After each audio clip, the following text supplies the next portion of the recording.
morning, ladies and gentlemen. This is yet another interview by Project Cargo Weekly, and our special guest of honor today is Mr. Kristian Korsvik, representative of Mitsui O.S.K. Kinkai in Singapore. First of all, welcome, Kristian. Thank you very much, Bo, and it's great to see you, even though it's online this time. Yes, we have to do something about that, and I hope we can certainly meet soon again, face to face. As you know, with all of my, let's say, accused or interviewees, I always start by giving them a chance to explain a little bit about their background. You're from Norway. How does a Norwegian man end up in shipping, and how does he end up in Singapore? Can you give us an explanation, please? So I'm from a very small island in the west coast of Norway, 2,500 people.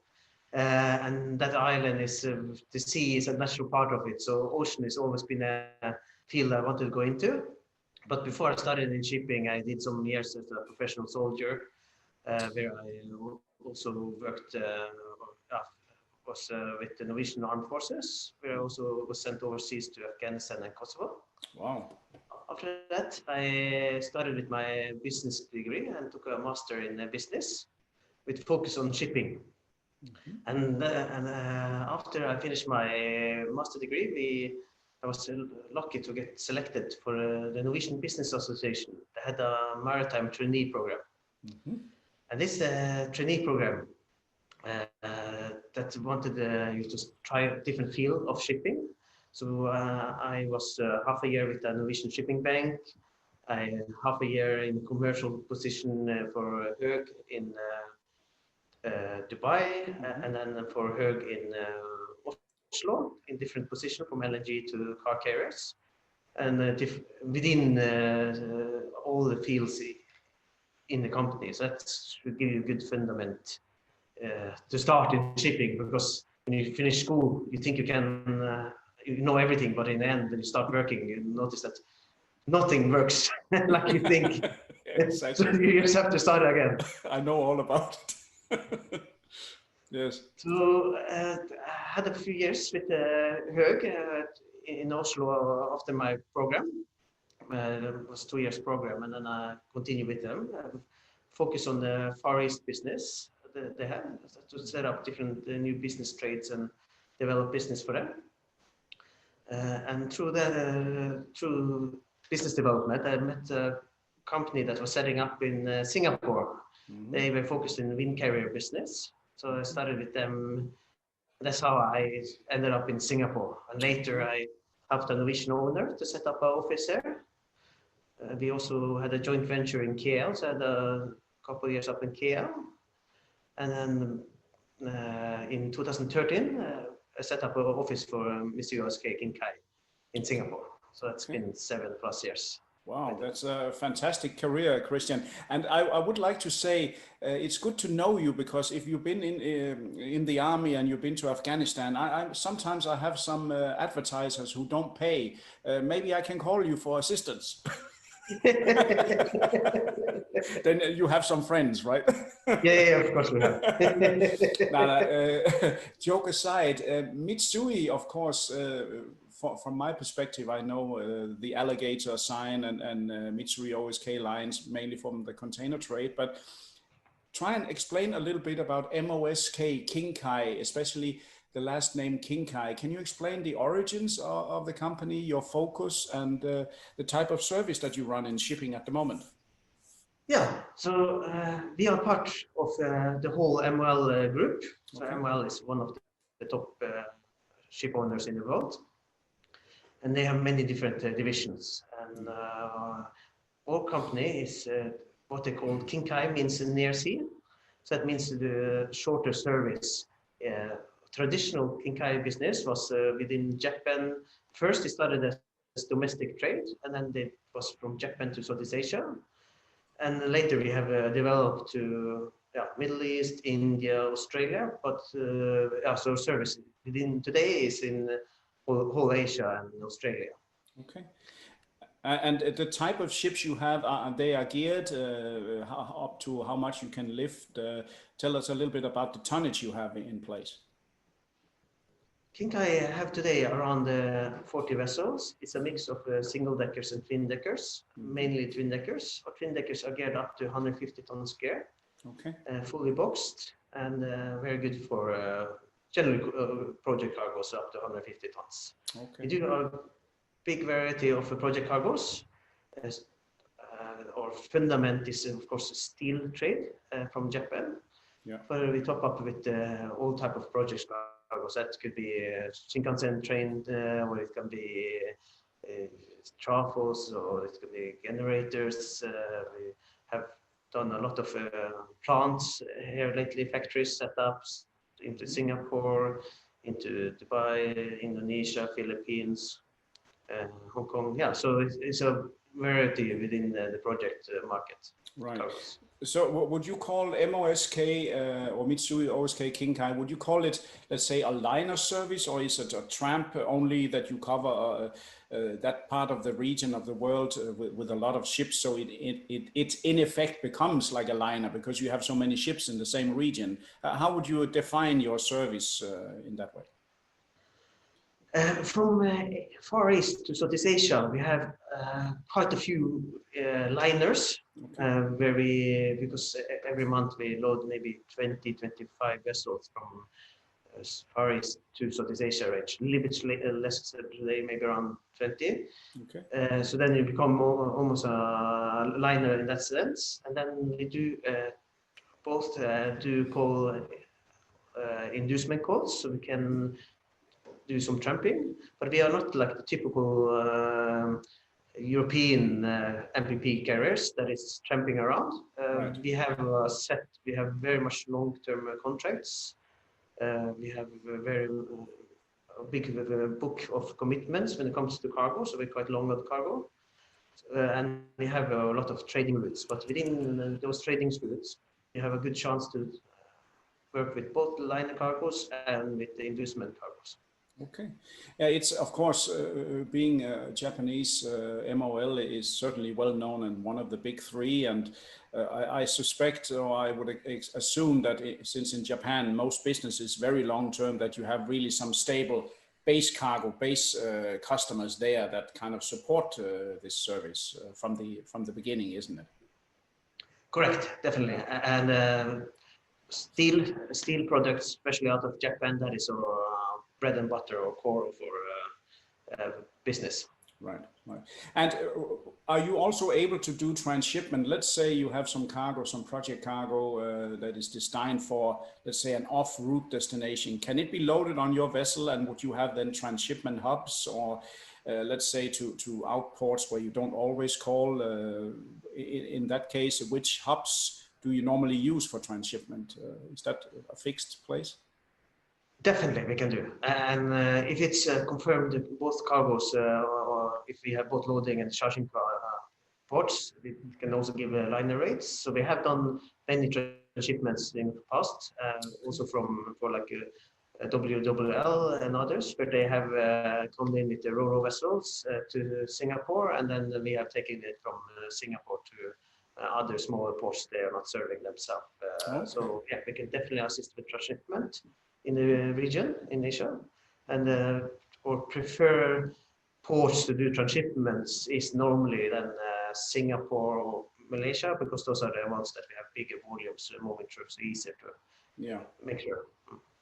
How do you see Australia is of course a little bit the odd man out. It's part of Asia, but in some way it's also still quite far away. Do you call there regularly? Would that be direct out of Northeast Asia down to Australia, or again, would it be in transshipment regularly? So we have a service down to West Australia. Okay. So we call there every bi-monthly. Okay. And then these days tend to be directly from Far East to West Australia, so we are not connected it with Southeast Asia. Okay. At the moment, it's been full with cargoes from Far East, but this we can look at if they have bigger parcels they want from Southeast Asia to West Australia. Yeah, I'm mainly thinking, you know, the mining industry, oil and gas. Of course, now it's a little bit down, but traditionally, Northwest Australia for the mining has been pretty big, and I would suspect that you certainly call there from time to time. Yeah, and that's or consignee for our shipments into West Australia too. Correct. Ah, yes. Right. And then other markets, you see, India for us is an important market. Okay. Myanmar is interesting market. The whole Southeast Asia, Indonesia is growing active. Thailand, Philippines, Taiwan, Hong Kong. It's all very active countries where we serve. I think last year and early this year we had 6-7 vessels a month coming into Indonesia. A lot of project cargoes coming in. Yeah, that's interesting because sometimes the short sea, even is a short distance, it can sometimes be more difficult to handle. It seems like on the deep sea, there are much more choices than short sea. For example, I know since I'm network chairman of some freight forwarders that when they have project cargo, say from China to India, sometimes it's difficult to find alternative and they are not so keen on using some unreliable Chinese owners that are from different provinces there. But you would also be able to call and do project cargo from China to India, for example. Yes. So if any of your listeners have any cargoes within Asia, they can send over to us. I mean, most at least we can see if we can assist them. And India, both China and India is big markets for us. Okay, good to hear. How have you structured it rate-wise? Do you need to get the okay from Tokyo for any rates, or do you have regional power to decide the rates as you see fit? So here in Southeast Asia, we can decide the rates for Southeast Asia. So, yeah. Okay, yeah, because I recall from the old days, at least traditionally, Tokyo would have the last word on everything, but I guess they have decentralized. Some parts at least. Yeah, some parts. Not the salaries, only the rates. Yeah, well, maybe it comes sometime, Kristian. And tell me, this whole COVID pandemic. We are, of course, have many networks around in the region. So we try to synchronize very much because one thing that we are very focused on is that you have many freight forwarders in your networks, and we want to make sure that each freight forwarder get the same rates. Yeah. We contact our Thailand office, or we contact our Korea office, or Japan office, or Singapore office. Yeah. The net rate to owners should be the same. So we try to coordinate very well between our offices to make sure that we are synchronized with what the level we're giving on the rates. Yeah, that's very good you say so, because you actually preempted one of my questions that the forwarder cannot really shop around anymore, and you have made a level playing field, so the same inquiry gets the same rate from various offices. There's no difference, so to speak. So two different freight forwarders getting the same rate. We don't give any preference to who is. That's good to hear. Tell me, this COVID, this stupid virus crisis, pandemic as we call it, hovering over the world, has it also affected your shipping business, or are you, as some container ship owners, praising the happy days at the moment? How is it for you? So MOL have merged out, fission out their container part to one. Yes. So we not have any container business left in MOL. And for Kinkai, one of our biggest market is steel for the car carrier and the car industry. Oh. So it's Japanese steel that goes to car plants in Southeast Asia. Okay. And this has been hit volume-wise because of car plants has been closed for a period. Oh. And also that the car sales was very low during the global lockdown. We see the volume is coming back again, but the core product steel was down for a period there. In addition, we have a lot of operational issues. I think all ship owners had. It's to do crew change. Crew shouldn't be too long aboard, and to be able to do crew change when most of the countries are locked down or there are no flights available. Yeah. So that has been an operational challenge to make sure that you are take good care of the seafarers and the heroes that is keeping our vessels moving. Yeah. And then during the different countries lockdown, you have also a lot of challenges where cargoes are ready at the factory, but they're not able to get permits maybe for the truck, or the truckers are not allowed to move around, or it's the factory is delayed because they are doing half production shift. So we had during the Southeast Asia worst period, then there was many cargoes that had to be moved, got delayed because of the lockdown. I would say now it's starting to normalize, and December seems quite active, so we are positive for next year. And now hopefully all this government, the printing money is coming out and will give good project in infrastructure and other boosting the economy generally. And I believe Asia now, if you look at the COVID numbers, is quite on the lower side compared to Europe and Americas. So hopefully Asia will come out of this running, and we will have a very active and good growth for the next year. But of course, it's challenging for most industries. I think the shipping is maybe not been the worst affected industry, because we can still do our job and do our products, and things still need to move. So end of the year, it's not the worst industry to be compared to being in the airline industry. Right. No, it's. I can say from my perspective here, I'm sitting in Sweden, and of course the Swedish government always knows best, no matter what it is. But especially regarding virus, we are standing out here with I think 7,000 dead compared to Norway, Denmark, and Finland with less than 1,000 almost. So. Yeah, who knows the truth? But fact is, it has certainly hampered travel and business otherwise. For the container carriers now, of course, it's happy days. But unfortunately, I didn't buy any shares when they were low. I should have done, but it's always like that after the fact, right? Yeah. Hindsight is hindsight. 2020. Well, listen, Kristian, how do you find living in Singapore? It is a small place. Some people would call it a small, let's say, unreal place, but I suppose it's a pleasant place to be as an expat, right? Yeah, it is, for sure. And I've been here 12 years and I like Singapore very much. Yeah. However, if you're staying in Singapore during lockdown and pandemic, not my favorite place. Then I'd rather be in the west coast of Norway, where you barely have people around and a lot of mountains and hiking, or nature you can move around without getting infected with the virus. But it's a good place to do business from, and a good place to sit from Southeast Asia and Asia to have an overview in the market. Okay. However, it tend to be a little bit. You used to travel a lot when you live in Singapore, and that is not happening now during COVID. So I'm looking forward to the borders open again. But Singapore has been smart, having a lot of parks. So we have it's not the worst city in the world to be locked down. So we have a lot of greenery that can be out in. Right. And of course, being such with a geographical location and thousands of shipping people, I mean, you have to be careful what you talk about there, also in the bar, because the guy next door, he's working for the competitor, I suppose. So. And Singapore, for sure, has become one of the #1 or at least top 3 shipping hubs in the world now.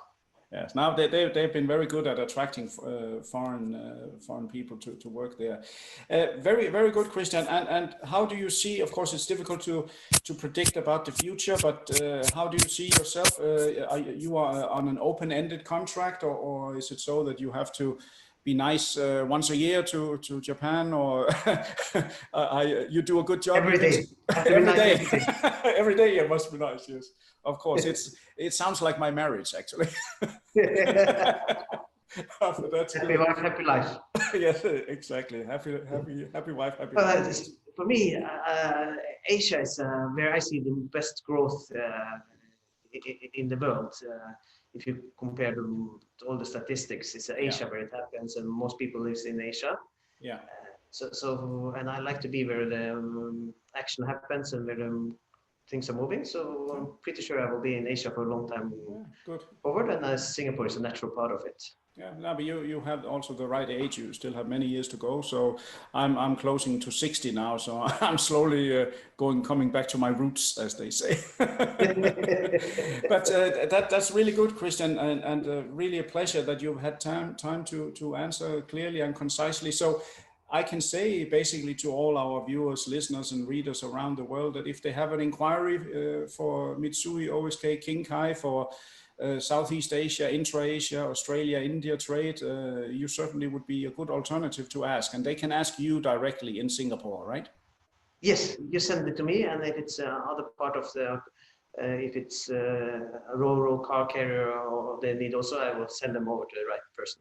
So okay, of course, you that's right.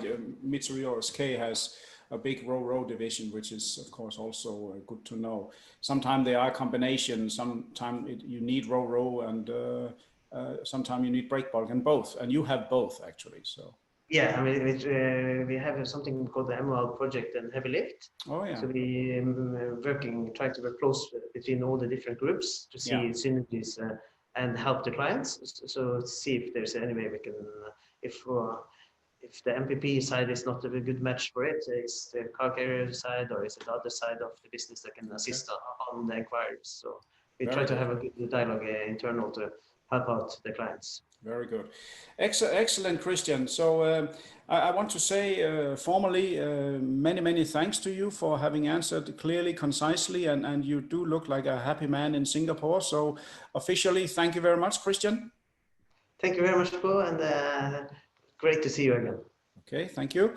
And of course, to all our listeners, viewers, readers around the world, this was yet another great interview by Project Cargo Weekly, and I hope you also liked it, with renowned Mitsui O.S.K Kinkai in Singapore, Mr. Kristian Korsvik there, who told us an interesting story. Stay tuned for more interviews in the year to come, and wishing you all the best. Thank you.